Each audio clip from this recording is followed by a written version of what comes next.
ನಮಸ್ಕಾರ ವೀಕ್ಷಕರೇ, welcome back to Kannada all round YouTube channel. ರಾಜ್ಯ ಸರ್ಕಾರದಿಂದ ಎಲ್ಲ ಅನ್ನಭಾಗ್ಯ ಯೋಜನೆಯ ಅಡಿಯಲ್ಲಿ ಹಾಗೂ ಕೇಂದ್ರದ ಪ್ರಧಾನಮಂತ್ರಿ ಗರೀಬ್ ಕಲ್ಯಾಣ ಅನ್ನ ಯೋಜನೆಯ ಅಡಿಯಲ್ಲಿ ಉಚಿತವಾಗಿ ರೇಷನ್ ಆಹಾರ ಧಾನ್ಯಗಳನ್ನು ಪಡೆಯುತ್ತಿರುವ ಪ್ರತಿ ಎಲ್ಲ ಬಿಪಿಎಲ್, ಎಪಿಎಲ್ ಹಾಗೂ ಅಂತ್ಯೋದಯ ರೇಷನ್ ಕಾರ್ಡ್ ದಾರರಿಗೆ ಇದೀಗ ಮುಖ್ಯ ಮಾಹಿತಿಯನ್ನ ಹೊರಡಿಸಲಾಗಿದ್ದು, ಹೊಸ ರೂಲ್ಸ್, ಹೊಸ ನಿಯಮವನ್ನ ಜಾರಿಗೆ ಮಾಡಲಾಗಿದ್ದು, ಎಲ್ಲ ಬಿಪಿಎಲ್ ರೇಷನ್ ಕಾರ್ಡ್ ದಾರರು ಹಾಗೂ ಎಪಿಎಲ್ ರೇಷನ್ ಕಾರ್ಡ್ ದಾರರು ಹಾಗೂ ಅಂತ್ಯೋದಯ ರೇಷನ್ ಕಾರ್ಡ್ ದಾರರು ಬಂದಿರುವ ಈ ಹೊಸ ರೂಲ್ಸ್ ಬಗ್ಗೆ ಮಾಹಿತಿ ತಿಳಿಯೋದು ಬಹಳ ಮುಖ್ಯ. ಎಸ್ ವೀಕ್ಷಕರೇ, ಆಹಾರ ನಾಗರಿಕ ಸರಬರಾಜು ಇಲಾಖೆ ಗ್ರಾಹಕರ ವ್ಯವಹಾರಗಳ ಮತ್ತು ಕಾನೂನು ಮಾಪನ ಶಾಸ್ತ್ರ ಇಲಾಖೆಯ ಸಚಿವರಾದ KH ಮುನಿಯಪ್ಪ ಅವರು ಇಂದು ಅಧಿಕೃತವಾಗಿ ಎಲ್ಲ ರೇಷನ್ ಕಾರ್ಡ್ದಾರರಿಗೆ, ಪಡಿತರ ಚೀಟಿದಾರರಿಗೆ ಹೊಸ ನಿಯಮವನ್ನ ಜಾರಿ ಮಾಡಿ ಆದೇಶ ಹೊರಡಿಸಿದೆ. ಒಂದು ವೇಳೆ ರೇಷನ್ ಕಾರ್ಡ್ ದಾರರು ಈ ಕೆಲಸವನ್ನ ಮಾಡದಿದ್ದರೆ ಅಂಥವರಿಗೆ ಇನ್ನು ಮುಂದೆ ರೇಷನ್ ಸಿಗುವುದಿಲ್ಲ.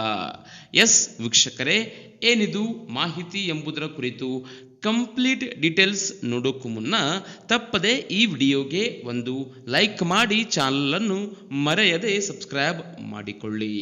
ಹೌದು, ಈ ಹೊಸ ಆದೇಶ, ಈ ಹೊಸ ನಿಯಮದ ಪ್ರಕಾರ ಇಲ್ಲಿಯವರೆಗೂ ಅಂದರೆ ಬಿಪಿಎಲ್, ಎಪಿಎಲ್ ಹಾಗೂ ಅಂತ್ಯೋದಯ ರೇಷನ್ ಕಾರ್ಡ್ ದಾರರು ಯಾರು ಈ KYCಯನ್ನ ದೃಢೀಕರಿಸಿಲ್ಲ ಅಂಥವರು ಈ ಕೂಡಲೇ ಈ KYCಯನ್ನ ಕಂಪ್ಲೀಟ್ ಮಾಡಿಕೊಳ್ಳುವಂತೆ ಪ್ರತಿಯೊಬ್ಬ ಗ್ರಾಹಕರಿಗೆ ಸೂಚಿಸಲಾಗಿದೆ.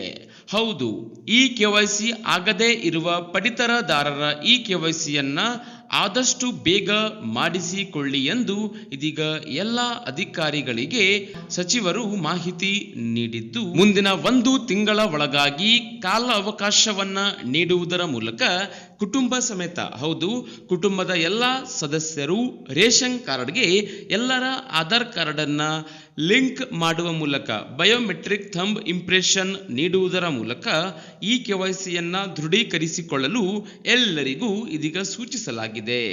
ಇಲ್ಲದಿದ್ದರೆ ನಿಮಗೆ ಆಹಾರ ಧಾನ್ಯ ರೇಷನ್ ಸಿಗುವುದಿಲ್ಲ ಹಾಗೂ ಕೇಂದ್ರ ಮತ್ತು ರಾಜ್ಯ ಸರ್ಕಾರದ ಎಲ್ಲ ಬಗೆಯ ಯೋಜನೆಗಳ ಲಾಭ, ಹಣ ಸಹಾಯಧನ ಮತ್ತು ಗೃಹಲಕ್ಷ್ಮಿಯಂತಹ ಹಣ ಕೂಡ ನಿಮ್ಮ ಖಾತೆಗೆ ಜಮಾ ಆಗುವುದಿಲ್ಲ.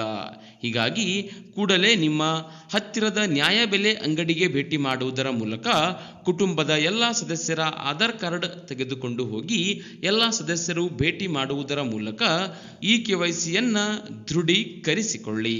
ಹಾಗೂ ಎಲ್ಲರಿಗೂ ಈ ವಿಡಿಯೋ, ಈ ಮಾಹಿತಿಯನ್ನ ವಾಟ್ಸಪ್, ಫೇಸ್ಬುಕ್ ಅಲ್ಲಿ ಮರೆಯದೆ ಶೇರ್ ಮಾಡಿ.